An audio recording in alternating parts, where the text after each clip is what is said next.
দেখি এবার এইসব কাগজপত্র ঘেঁটে কিছু পাওয়া যায় কিনা। না না না, এখানে তো খুঁজে পাচ্ছি না। এমন করছো যেন মোহরের থলি হারিয়ে ফেলেছো। যা খুঁজছি সেটা মোহরের থেকে কম দামি নয় গিন্নি। আবার আবার তুমি হেয়ালি করে কথা বলছো। হেয়ালি বলো আর মহারাজের খেয়ালি বলো, খুঁজে তো আমায় পেতেই হবে।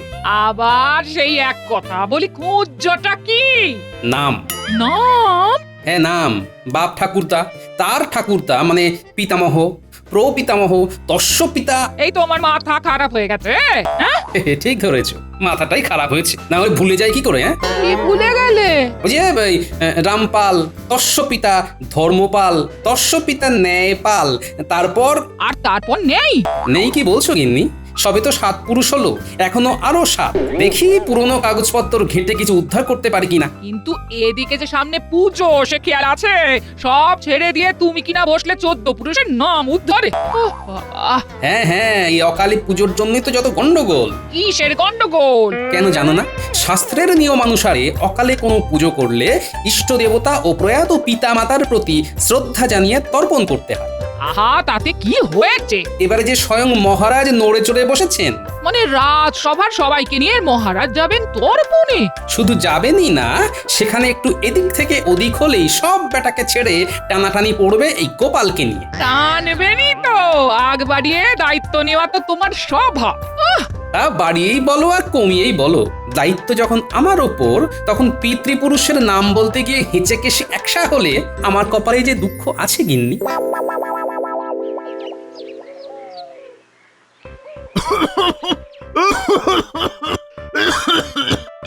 কি হলো বলো তো?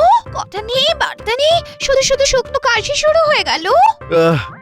শুধু শুধু নয় গিন্নি, শুধু শুধু নয়।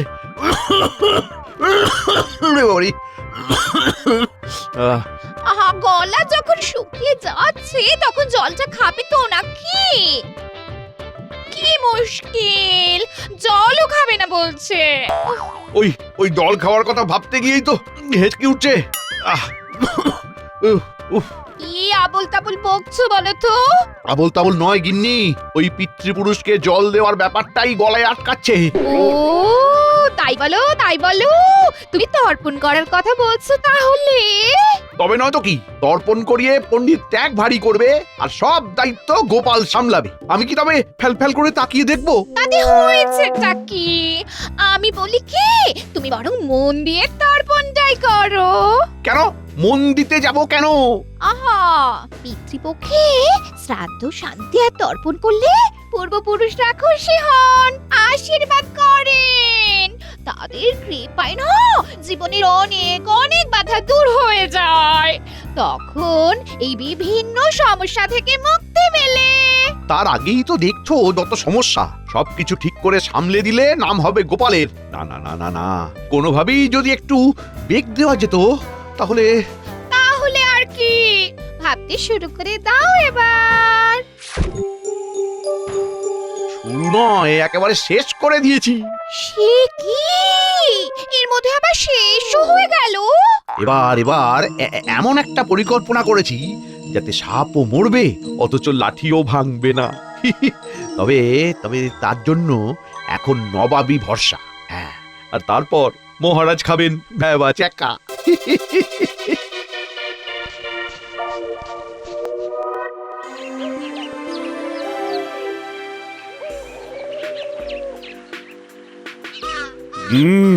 এদিকে তো প্রস্তুতি বেশ ভালোই চলছে দেখছি। প্রস্তুতি তো একেবারে তুঙ্গে মহারাজ। পিতৃপক্ষের অবসান হয়ে দেবী পক্ষ শুরু হবে বলে কথা, আর কিছু কাজ ফেলে রাখলে চলবে না। অল্প যা কিছু বাকি থাকবে তাও কয়েকদিনের মধ্যেই হয়ে যাবে মহারাজ। ধীরে ধীরে সেরে উঠবেন দেবী, গ্রহ নক্ষত্রের আলোয় দিগন্ত ঝলমল করবে। মহালয়ার দিন মায়ের চক্ষুদান করবেন মহারাজ, তার আগে খুঁটিয়ে দেখে নিতে হবে তো সবটা। হ্যাঁ, তা তো দেখতেই হবে, ওটাই তো আসল কাজ, না হলে তো সবটাই ফাঁকি হয়ে যাবে। হ্যাঁ, সেটা দেখতেই তো আশা, কিন্তু গোপাল আর মন্ত্রীর পাত্তা নেই কেন? তাদের তো টিকিটাও দেখতে পাচ্ছি না। গোপালের নাকি আবার টিকি গোপালের টাকে আর চুল গজাবে না, মাথার পিছনে যেটুকু আছে সেটাও ঝরে যাবে কদিন পরে, তার আবার টিকি। এই না মানে ওই আর কি, কিন্তু ওরা দুজন গেল কোথায়? আগে মহারাজ, খবর পেয়েছি গোপাল নাকি দৌড় বন্ধ করে বসে বসে পিতৃপুরুষের নাম পরিচয় খুঁজছে। মশাইও বুঝি কি কাজে ব্যস্ত আছেন? না না, সবাই মনে হচ্ছে চাপে পড়ে গেছে। ভালোই তো, তবেই তো পিতৃপুরুষকে জল দেওয়ার কাজ সুসম্পন্ন হবে। চলো, এদিকটা তো হলো, একবার না হয় গঙ্গার ঘাটটাও পরিদর্শন করে আসি।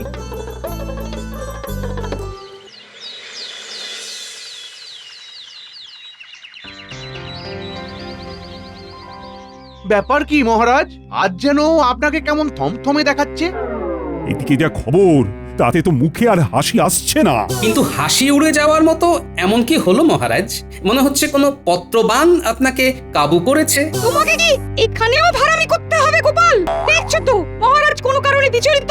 না না, গোপাল ঠিকই বলেছে, ফরমান এসেছে। তাহলেই সর্বনাশ করেছে। মনে হচ্ছে কৃষ্ণনগরে গঙ্গা তীরে তর্পণ করাটা আর তেমন সহজ হবে না, কারণ নবাবের এই ফরমান। কিন্তু ওতে কি লেখা আছে মহারাজ? কাজের কাজ নাকি শুধুই অকাজ? শুনে আর কাজ কি? মনে হচ্ছে আমাদের মাথায় এবার বাজ পড়বে। নবাব বাহাদুর লিখে পাঠিয়েছেন যে তিনি পুরনো নথি ঘেঁটে দেখেছেন আমার পিতৃপুরুষদের গঙ্গার ঘাটের ইজারা দেওয়া ছিল নবাবের ঠাকুরদা তার ঠাকুরদার আমলে, আর সেই ইজারার মেয়াদ শেষ হয়েছে। তাই তাই তাই তাই ঘাটে গিয়ে আর কাজ নাই। কতকটা তাই নবাব এবার ঘাটে দখল নেবেন। নিতে চাইলেই হলো, জোর করে দখল করতে এলে আমরা সবাই মিলে ওনার চোখের জল নাকের জল বার করে দেব। আমরা না করলে গ্রহ নক্ষত্র করবে। ফাঁকা কলসির আওয়াজ বেশি, জানি তো। কিন্তু নবাব বাহাদুর কি এইরকম আদৌ করতে পারেন মহারাজ? আমি বলছি মহারাজ, নবাব এমন কিছুই করতে পারবেন না।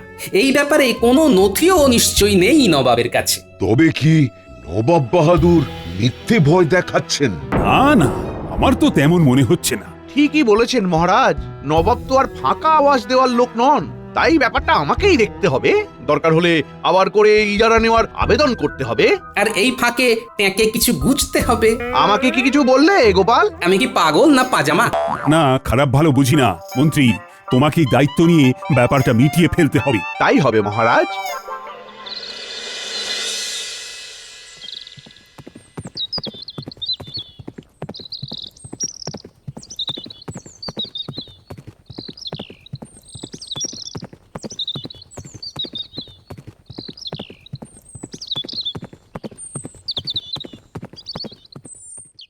এত কি ভাবছেন জাহাপানা? ভাবছি এর পরের চালটা কি হবে। অত ভাববেন না হুজুর, দেখবেন আপনার এই এক চালে এই মহারাজ কৃষ্ণচন্দ্র একেবারে কাত হয়ে গেছে। বলছো? উজির একদম ঠিক কথাই বলেছে জাহাপানা। আরে মন্ত্রী যে, এসো এসো এসো। এসে তো গেছি, আর সেই সঙ্গে এটাও বলতে এসেছি যে এতদিনে আপনি একটা মোক্ষম কাজ করেছেন জাহাপানা। কেন কেন, কি হয়েছে? কি আবার হবে, আপনার ওই এক ফাঁকা আওয়াজে মহারাজ কৃষ্ণচন্দ্র একেবারে পেঁচে পড়ে গেছে। কি বলেছিলাম হুজুর? মন্ত্রী চিঠি লিখে জানাতেই সব দিক ভেবে চিন্তা করে চালটা দিয়েছিলাম বটে, তবে ওটা যে ফাঁকা আওয়াজ সেটা আর কজন জানে বলো?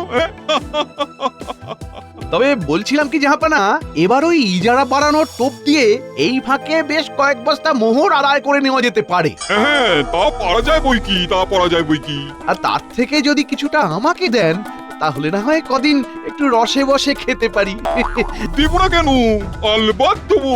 তুমি তো আমার মাথায় ব্যাপারটা ঢুকিয়েছো, তা তুমি যখন এতটা করেছো তখন কিছুটা না হয় তোমার কথাও ভাববো আমি। ভাবতে ভাবতে রাত পেরিয়ে সকাল না হয়ে যায়। সকাল তো হবেই, আর সেই সকালে গঙ্গার ঘাটের দখল নিতে আমি সশরীরে যাব কৃষ্ণনগরে। কেন জাহাপানা? হয় ইজারা বাড়ানোর আছিলায় মোহরের থলি নিতে, নয় গঙ্গা ঘাটের দখল নিতে। তবে আমি এখন আসি জাহাপানা, ফিরে গিয়েই এই খবরটা মহারাজকে দিতে হবে। যাও, আর দেরি করো না।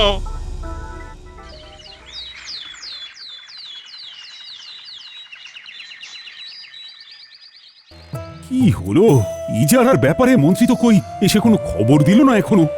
দরদাম করে আসতে মন্ত্রীমশাইয়ের একটু সময় তো লাগবেই মহারাজ। হ্যাঁ, মন্ত্রী নবাবের সঙ্গে বসে দরদাম করছে। সে তো করতেই হবে মহারাজ, না হলে লাভের গুড় মন্ত্রী থুড়ি পিঁপড়ে খাবে কি করে? কথা হচ্ছিল গঙ্গার ঘাটের ইজারা নিয়ে, এর মধ্যে গুড় আর পিঁপড়ে এলো কোথা থেকে আমি তো কিছুই বুঝতে পারছি না। আর সব শেষে সেই হিসাব ঠিক মিলেও তো যায় পণ্ডিত মশাই। আচ্ছা বেশ বেশ, হিসেব নিকেশ পরে হবে, এখন মন্ত্রীকে আসতে দাও আগে। এই তো এসে গেছি মহারাজ। এসে তো গেছো, কিন্তু ওদিকের খবর কি? খবর একেবারে মোক্ষম মহারাজ। নবাব গঙ্গার ঘাটের ইজারা পুনর্বহাল করতে রাজি হয়েছেন, তবে তার জন্য তাকে 10 সহস্র সোনার মোহর দিতে হবে। হ্যাঁ, বলো কি 10 সহস্র? দরাদরি করে এর থেকে কম করা গেল না মহারাজ। আর এবার নবাব নিজে আসছেন চুক্তিপত্রের দস্তখত করতে। দস্তখত করতে নাকি আমার টুঁটি চিপে ধরতে?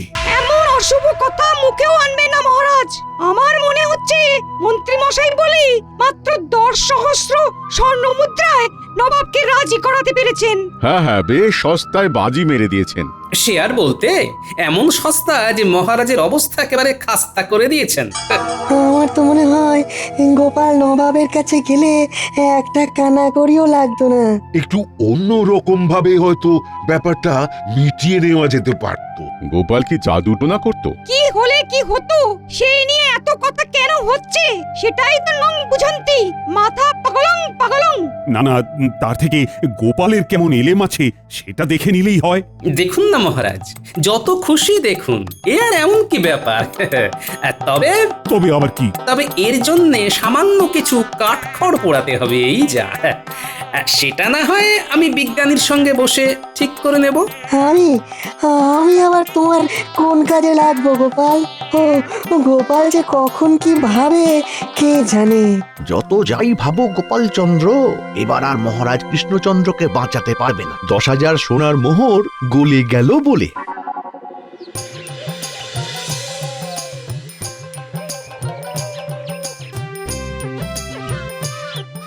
এই তো বিজ্ঞানী যন্ত্রপাতি নিয়ে ঘাটাঘাটি করছে দেখছি।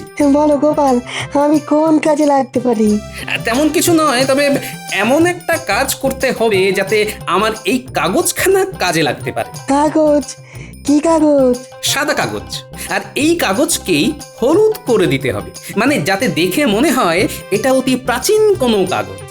রোদে পুড়ে কাগজ হলুদ হয় এমনই একটা যন্ত্র আমার কাছে আছে বটে, তবে তাপ আর চাপ দিলে টাটকা কাগজকেও পুরনো করা যায়। ব্যাস ব্যাস, আর কি চাই? বাকিটা আমি ঠিক সামলে নেব।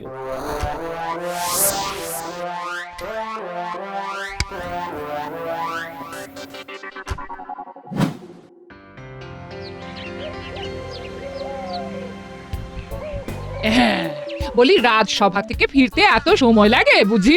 কাজ কি আমার একটা গিন্নি? একটা কাজ শেষ করেই আরেকটা কাজ ধরি। এ বাড়িতে এসো ধরাধরি করবে বুঝি? ধরাধরি নয় গিন্নি, এবার একেবারে লেখালেখি। লেখালেখি? আর তার জন্য তুমি ঘরে ঢুকতে না ঢুকতে এইভাবে ছড়িয়ে বসে গেলে? মুখের কথা কাজ হবে না গিন্নি, তাই একেবারে লিখে লিখে কথা হবে। নবাব ঘুঘু দেখেছে, কিন্তু ঘুঘুর ফাঁদ তো আমি দেখাবো। ঘুঘু? বলি ফাঁদ? না না না, ঘুঘু ফাঁদ নয় গিন্নি, বরং ফাঁদে ঘুঘু। ফাঁদ পেতে এবার আমি আসল ঘুঘুকে ধরবো।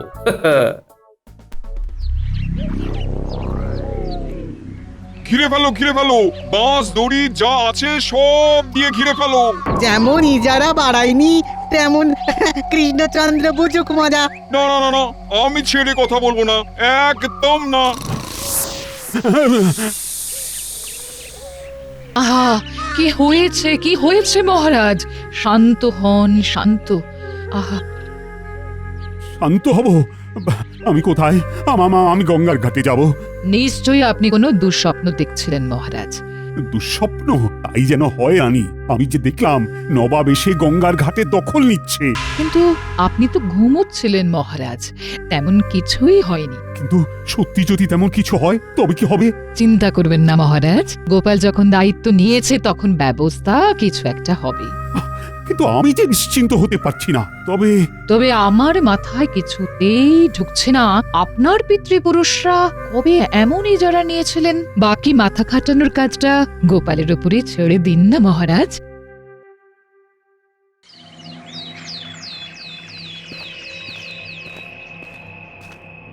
আসুন আসুন নবাব বাহাদুর, আসুন। এসে তো গেছি, এখন আর অত ডাকাডাকি করে কি হবে কৃষ্ণচন্দ্র? আর নবাব যখন এসে গেছেন তখন সহজে ছেড়ে যাবেন না, এটাও জেনে রাখুন। এখন কাজের কথাটা চটপট বলে ফেলো উজির। এই তো ইজারা বাড়ানোর কাগজপত্র একেবারে তৈরি। হাতে হাতেই কাজ হবে। কাগজ মানে চুক্তি? আগেই বলেছিলাম না মহারাজ, নবাব কোনো কাঁচা কাজ করেন না। কৃষ্ণচন্দ্র এতে দস্তখত করে প্রয়োজনীয় অর্থ দিয়ে দিলেই শান্তি। না হলে আমাদের অশান্তি করার জন্য বাধ্য করবেন। আমার লোক লস্কর কিন্তু তৈরি। নবাব বাহাদুর বললেই তারা ঘাটগুলোর দখল নেবে। জানি না, কিন্তু কই এখনো তো। আপনি কি কারোর অপেক্ষা করছেন মহারাজ? হ্যাঁ মানে গোপাল তো কই রাজসভায় এসে পৌঁছলো না এখনো। এই শুভ কাজে গোপালকে আবার কি দরকার মহারাজ? হ্যাঁ, মন্ত্রী মশাই যখন আছেন তখন আর চিন্তা কিসের, উনি একাই তো সব সামলে দেবেন। তবু গোপালের তো এই সময়ে এখানে উপস্থিত থাকার দরকার ছিল। গোপালের ভরসায় না থেকে বরং নবাব যেমন চাইছেন তেমন অর্থ দেওয়ার ব্যবস্থা করুন মহারাজ। কি হলো কৃষ্ণচন্দ্র, তবে কি ধরে নেবো ইজারা বাড়ানোয় তোমার তেমন কোনো আগ্রহ নেই? আমাকে কি তাহলে অন্য ব্যবস্থা নিতে হবে? না তাহলে যে বিপদ বাড়বে। অগত্যা কি আর করা যায়। যাও মন্ত্রী যাও, কোষাগার থেকে প্রয়োজনীয় অর্থ নবাবকে দেওয়ার ব্যবস্থা করুন। ওই অর্থ হাতে পেলেই নবাব ইজারা বৃদ্ধির চুক্তিতে দস্তখত করবেন। ওহ, গোপালটা দেখে দেখে এখনই ডোবালো আমায়। ওর উপর ভরসা করে যে কি ভুলই না করেছিলাম। না, এখন তো দেখছি গোপাল কোনো কাজেরই নয়। তাহলে মহারাজ কৃষ্ণচন্দ্রকে প্যাঁচে ফেলে ভালো মতোই আদায় করা গেল জাহাপানা। তাই তো দেখছি, শুধু কৃষ্ণচন্দ্র নয়, সঙ্গে গোপালকেও কোণঠাসা করা গেছে মনে হচ্ছে। হ্যাঁ, তারও তো কই পাত্তা নেই, ল্যাজ গুটিয়ে পালিয়েছে বোধহয়। তবে আমি পালানোর বান্দা নই জাহাপনা। কই দিন দেখি, এবার আমার ভাগ বুঝিয়ে দিন। ও মন্ত্রী যেন আর তর সয় না। না, এইসব কাজ নগদে নগদে হয়ে যাওয়াই ভালো। কি বলো মন্ত্রী? বিলক্ষণ জাহাপনা, বিলক্ষণ। তাহলে মহারাজ ভালো সময় এসেছি আমরা। এই যে এদিকে কেমন দেওয়া নেওয়া চলছে দেখুন। তাই তো দেখছি মন্ত্রী নবাবের সঙ্গে হাত মিলিয়েছে। মহারাজ আপনি? গোপাল তুমি? না আমরা ভূত নয়, একেবারে জ্যান্ত। আসলে কি হলে কি হতে পারে সেটা তো আগে থেকে জানা ছিল, তাই যথাসময় আসতে কোনো অসুবিধে হয়নি। সে যাই হোক, গঙ্গার ঘাটে ইজারা বাড়ানোর মোহর যখন হাতে এসে গেছে তখন কোনো কিছুতেই আর কিছু হবে না। তাই বুঝি, কিন্তু এখনো তো হওয়ার অনেক কিছু আছে জাহাপনা। বাকি আছে? রসিকতা হচ্ছে আমার সঙ্গে? রসিকতা আমি নয়, করছেন তো আপনি। কারণ আসলে তো এইসব ঘাট মোগল সম্রাটের সম্পত্তি, তাই আদৌ যদি কোনো ইজারা থাকে তবে তা শেষ হয়ে যাওয়ার পরে আপনি এর দখল নিলেও সম্রাট খবর পেলে কি হবে ভেবে দেখেছেন? কি হবে? সম্রাট যে শুধু আপনাকে এখান থেকে উৎখাত করবেন তাই নয়, মুর্শিদাবাদের ঘাটগুলোর দখল নেবেন। আর মোগল সম্রাটকে জানানোর এই কাজ করবেন স্বয়ং মহারাজ কৃষ্ণচন্দ্র। গোপাল আবার কি কল খাটালো জাহাপানা? শুধু কল নয়, একেবারে জাঁতা কল। এই যে এখানে লেখা আছে। ওটা কি? বলছি জাহাপনা, আপনি ইজারা শেষ হওয়ার কথা বলাতে আমিও পুরনো নথি ঘেটে ঘুটে এসব বের করেছি। পুরনো নথি? কই আগে দেখিনি তো। অনেক পুরনো নথি। কিন্তু ওতে আছেটা কি? ওই যে মোগল সম্রাটের বয়ান, কৃষ্ণনগর স্থিত গঙ্গার ঘাট মোগল সম্পত্তি। কৃষ্ণনগরের মহারাজ রাজা কৃষ্ণচন্দ্রকে তার এবং তার প্রজাদের কল্যাণার্থে ব্যবহার করতে দেওয়া হলো। যদি কেউ এই গঙ্গার ঘাট আমার অনুমতি ছাড়া দখল করতে আসে তাহলে তার স্থাবর অস্থাবর সমস্ত সম্পত্তি দখল করা হবে। তাই কেউ যদি এই ঘাট দখল করার চেষ্টা করেন তাহলে যত নষ্টের গোড়া তাহলে এই মন্ত্রী। আমি আবার কি করলাম? তুমি তো গন্ডগোলটা পাকিয়েছো, আগ বাড়িয়ে খবর পাঠিয়েছো ঘাটের দখল নিয়ে মোহর হাতাবার। একটু হলেই আমার স্থাবর অস্থাবর সকল সম্পত্তি হাওয়া হয়ে যাচ্ছিল। কি তলায় তলায় তুমি এতটা ঘট পাকিয়েছ মন্ত্রী? দাঁড়াও, তোমার ব্যবস্থা হচ্ছে। এই ক্ষমা ক্ষমা করে দিন মহারাজ, ক্ষমা করে দিন। না না না না না, এই মোহর টোহর আমার কিছুই লাগবে না, যেমন চলছে তেমন চলুক, শুধু খবরটা যেন মোগল সম্রাটদের কানে না যায়। চলো চলো উজির চলো। এখনই যাবেন কোথায়? যখন এসেই পড়েছেন তখন আগামীকাল তো মহালয়া, ততক্ষণ না হয় থেকে যান। তারপর এক অন্যরকম দান দেখবেন। আবার কি দান? মহারাজ দেবী দুর্গার চক্ষু দান করবেন, সেটা নিজের চোখে দেখবেন না? না না না না, সেসব পরে হবে, সেসব পরে হবে। এখন এখন এখান থেকে যেতে পারলে বাঁচি। নবাব তো একেবারে লেজ তুলে পালালেন গোপাল, কিন্তু তুমি এসব করলে কি করে? আমি তো নবাবের দেখানো পথেই হেঁটেছি। তবে ওই যে কথায় বলে না, বাবারও বাবা থাকে, তাই মোগল সম্রাটের বানানো থুরি ওই বিজ্ঞানীর সহযোগিতায় আমার হাতে বানানো চুক্তিপত্র দেখিয়ে নবাবকে ঘায়েল করেছি মহারাজ। বলিহারি বুদ্ধি বটে তোমার। আমার কি হবে মহারাজ? তোমার এখন হয়েছে কি? মহালয়ার সময়ে মহা বিপর্যয় টেনে আনছিলে তুমি, তাই তোমার নিস্তার নেই। তাহলে আবার কি? সারা রাত জেগে গঙ্গার ঘাট পরিষ্কার করবে তুমি। কত বড় ঘাট আমি একা সাফ করব? মরে যাব, মরে যাব মহারাজ, মরে যাব। আমার কথা একটু ভাবুন মহারাজ, আমার কথা একটু ভাবুন।